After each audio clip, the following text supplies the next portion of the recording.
신실한 하나님의 사람으로 굳건히 서시기를 축복합니다. 오늘 함께 보실 하나님의 말씀은 디도서 3장 2절 말씀입니다. 아무도 비방하지 말며 다투지 말며 관용하며 범사의 온유함을 모든 사람에게 나타낼 것을 기억하게 하라. 엔게디 말씀 묵상과 함께 하시는 성도님들을 축복합니다.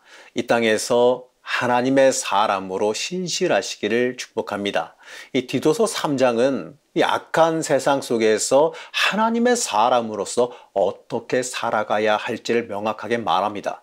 사실 우리가 이 하나님께 속해 있다고는 하지만 이 살아가는 삶의 자리는요, 세상의 자리라는 것을 부정할 수는 없습니다.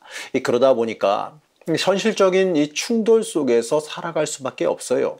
가정이나 교회를 넘어서서 이 세상 속에서 이 성도들이 어떠한 책임을 가지고 살아가야 하느냐, 이게 굉장히 중요한 겁니다. 사실 모든 선교의 시작은요, 여기서 시작하기 때문에 그래요. 아무리 좋은 말씀이 있다 할지라도요, 그걸 지켜 행하는 사람이 없다면 소용이 없기 때문에 그러지요. 이 세상 사람들이 복음을 접하는 가장 첫 관문이 어디냐? 바로 여러분들, 이 성도님들의 삶의 모습입니다. 이 성도님들의 삶의 모습을 보고 복음을 만나게 되어 있기 때문에 그렇습니다. 2절 말씀입니다. 아무도 비방하지 말며 다투지 말며 관용하며 범사의 온유함을 모든 사람에게 나타낼 것을 기억하게 하라. 아무도 비방하지 말고 다투지 말라라고 말하지요.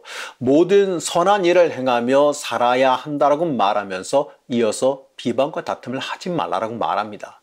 이 그리스도인은 맞습니다. 화평을 이루는 사람이 되어야 됩니다. 합력하여 선을 이루는 사람이 되어야죠. 이 분쟁과 파괴를 이루는 사람이 아니라 지혜롭게 변화시켜 나가야 되는 사람이 돼야 됩니다. 그래서 우리가 이 하나님의 지혜를 간구해야 되는 거예요. 이 참된 그리스도인은 말로 관계를 깨뜨려서는 안 되겠지요. 이 세상에서 보면 꼭 사람 사이의 관계를 말로 깨뜨리고 망가뜨리는 사람들이 있음을 보게 됩니다. 그 이유는 이 다른 사람에 대한 시기 질투도 물론 있을 거고 이 자신을 높이기 위한 데 이 근본적인 이유가 있을 겁니다. 근데 문제는 말이지요. 이 교회 안에서도 이 그리스도인이라면서도 이러한 삶을 사는 사람이 존재한다는 데 있어요. 바울은 명확히 말합니다. 범사의 온유함을 나타내야 한다라고 말합니다. 여러분 착각하지 마십시오. 온유함을 그저 착하고 멍청한 사람 정도로 이해해서는 안 돼요. 온유함의 사전적인 정의는 성격 태도 따위가 온화하고 부드럽다입니다. 이 절대로 착해 터지거나 멍청하게 당해라 이런 의미 아니에요. 이 관계의 의미로 받아들여야 됩니다. 성격과 태도가 부드럽지만 강해도 돼요. 이 중요한 것은 화평을 이루는 사람이 되는 겁니다. 이처럼 이 세상을 어떻게 살아가야 한다는 윤리적인 명령도 물론 중요하지요. 하지만 더 중요한 건 내가 모든 사람에게 나타나진다는 겁니다. 바울은 명확하게 말해요. 모든 사람에게 나타낼 것을 기억하게 하라라고 말합니다. 맞습니다.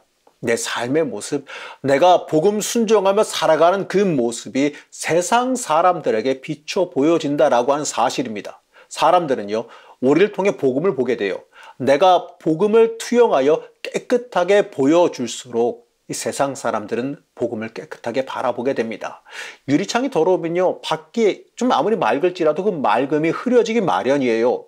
그러기 때문에 우린 이 땅에서 그리스도인으로 살아가면서 내 스스로를 정비할 수 있어야 되는 겁니다. 물론 이렇게 살아가는 게 힘들고 어려울 겁니다. 이 땅에서 생존하는 것만으로도 힘들 텐데 거기에다가 복음 행하는 사람의 모습까지도 보여야 된다? 어려울 거다 이렇게 이해하실만 해요. 어렵다고 말하시면 합니다. 하지만 이 복음 순종하며 따라가는 삶은요, 남에게 보이기 위해서 연기하는 삶은 아니에요. 내가 그에 맞게 진심으로 전심으로 성령 충만하여 살아간다면, 내가 진짜 복음에 변화하여 하나님의 사람으로 거듭나서 살아간다면, 내가 일부러 연기하거나 일부러 보여주려고 하지 않아도 자연스럽게 내 삶의 모습으로 보여주게 될 거란 겁니다. 사도 바울은 이렇게 말합니다. 4절에서 5절 말씀입니다. 우리 구주 하나님의 자비와 사람 사랑하심이 나타날 때에 우리를 구원하시되 우리가 행한 바 의로운 행위로 말미암지 아니하고 오직 그의 긍휼하심을 따라 중생의 씻음과 성령의 새롭게 하심으로 하셨나니. 우리가 과거에 어떤 사람이었든지 간에 지금은 하나님의 자비와 사랑을 경험했습니다. 우리를 구원하시는 그 사랑을 체험했단 말이에요.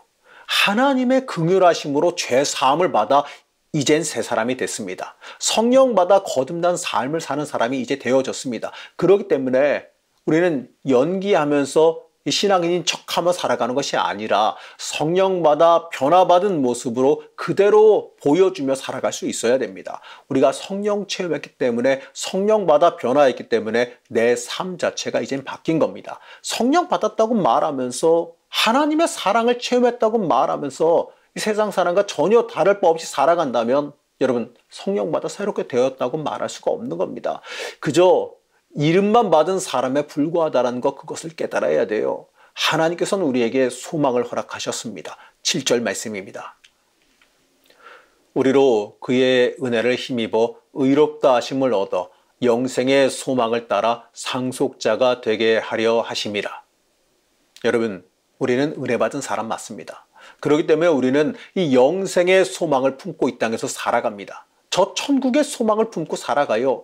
그렇기 때문에 이 땅에서 끝나 없어지는 사람과 우리의 삶이 달라야 되는 겁니다. 삶의 목적이 달라야 되는 겁니다. 죽고 끝나는 인생이 아니죠. 죽고 끝나는 인생이 아니라 계속해서 이어지는 삶이에요. 믿는 자의 삶의 가치가 다르다는 것, 그걸 깨달아야 됩니다. 우리는 그 소망을 상속자로 받았습니다. 그렇기 때문에 우리는요, 성령 받은 사람으로서 이 땅에서 세상을 변화시켜가는 사람, 하나님의 뜻을 이루어가는 사람이 돼야 됩니다. 그게 영생의 소망을 상속받은 사람이 행해야 되는 책임이기 때문에 그렇습니다. 그리고 바울은 이 디도에게 성도를 교육함에 있어서 중요한 부분을 강조해요. 9절에서 10절 말씀을 보시겠습니다. 그러나 어리석은 변론과 족보 이야기와 분쟁과 율법에 대한 다툼은 피하라. 이것은 무익한 것이요 헛된 것이니라. 이단에 속한 사람을 한두 번 훈계한 후에 멀리하라. 한마디로 쓸데없는 것에 분쟁하고 다투지 말라는 권면입니다. 대부분 교회 내부의 분쟁은요, 심각해 보이지만 막상 들여다보게 되면 사소한 것에서 시작하더라고요. 서로 자신의 주장을 관철시키기 위해 분쟁이 발생해요. 근데 객관적으로 들여다보게 되면 좀 본인들은 좀 나중에 심각해졌지만 그 제3자 입장에서 객관적으로 그 원인을 들여다보면 처음에는 그리 큰 문제는 아니었어요. 그냥 서로 양보하거나 타협하면 될 일이 대부분이었습니다. 그게 교회 생활의 핵심도 아니었어요. 바울은 이러한 것을요, 무익한 것이고 헛된 것이라고 말합니다. 맞아요. 이 복음 전하고 주의 말씀대로 살아가는 것이 중요한 일이지, 이 사소한 교회 물건 위치나 안내 방식 이런 것 가지고 싸울 필요가 전혀 없다는 거예요. 그냥 그건 부수적인 것에 불과하기 때문에 그렇습니다. 항상 악한 것들이 꼭 그러한 부수적인 것을 핑계로 교회 공동체를 공격하고 우리의 마음을 상하게 만들고 관계를 깨트리려 그러지요. 이러한 이 악한 것들에게 지지 않도록 우리는 항상 깨어 우리 스스로를 경계할 수 있어야 됩니다. 그리고 중요한 것은 이단에 대한 문제죠. 이 교회 내의 사소한 문제는요, 서로 관용하고 넘어갈 수 있어요. 합의할 수도 있습니다. 하지만 이단의 경우만큼은 복음의 본질과 관련된 문제입니다. 그렇기 때문에 이 문제만큼은 단호해야 됩니다. 그러나 한두 번 훈계는 하라고 말하지요. 착각이거나 잘못된 꼬임으로 잠깐 넘어갈 수도 있기 때문에 그래요. 돌이킬 여지를 처음엔 두긴 둬야 됩니다. 그리고 사람들에게도 잘못된 것은 잘못된 것이라고 명확하게 보이기도 해야 되기 때문에 그렇습니다. 하지만 그래도 돌아오지 않을 때는요, 그래도 정신 차리지 않을 때는 바로 멀리하라고 말하지요. 영향을 받을 수도 있기 때문이지만 이 복음의 본질에서 벗어난 것은 단호히 잘라내고 떼어내야 되기 때문에 그렇습니다. 여러분 잊지 마십시오. 예수 외에 다른 복음은 없습니다. 오직 예수 외에 다른 복음은 없습니다. 사랑하는 성도 여러분, 교회는 악한 세상의 대안이 되어야 됩니다. 복음은 그만큼 매력이 있고 파괴력과 영향력이 있습니다. 다만 우리가 그대로 살지 못해 복음의 능력을 전적으로 발휘하지 못하고 있을 뿐입니다.